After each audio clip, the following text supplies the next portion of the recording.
December 26, 2023, ang iniintay na laban ng sambayan Pilipino at ng buong mundo para sa unification fight sa Super Bantamweight Division ng ating pangbato, Marlon Tapales versus Inoue. Halos lahat ng mga sport analyst ay nagsasabi na kakainin lang ng monster ng Japan ang ating pambato. Agree ka ba dito?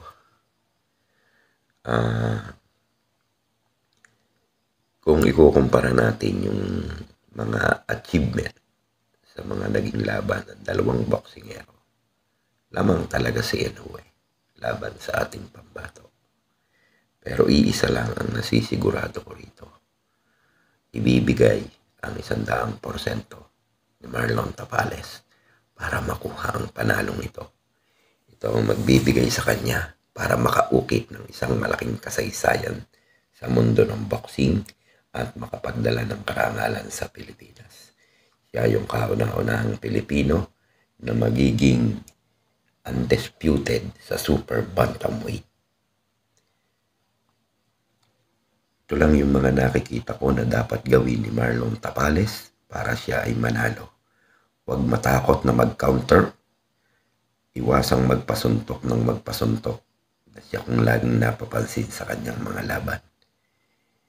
Dito nakakasigurado ako na makukuha niya ang panalo kung magagawa niya ang bagay na iyon.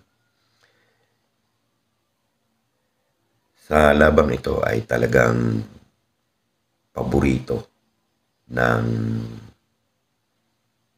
mga boxing fans itong si Inoue.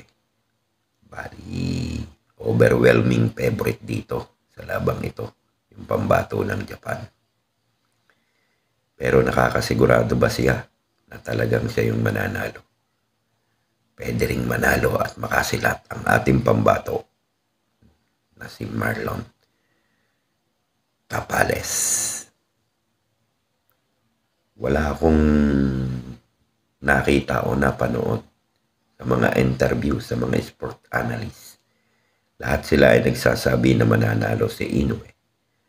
At pag tinamaan daw si Tapales ng malakas na body punch ni Inoue, siguradong tutumba ito. Paano naman kung mabaligtad? Kung si Inoue naman ang tamaan ng isang malakas na suntok galing kay Marlon Tapales.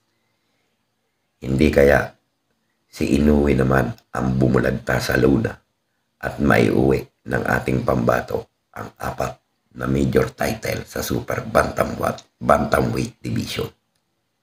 Ito lang ang masasabi ko. Si Tapales ang bangungot ng halimaw ng Japan.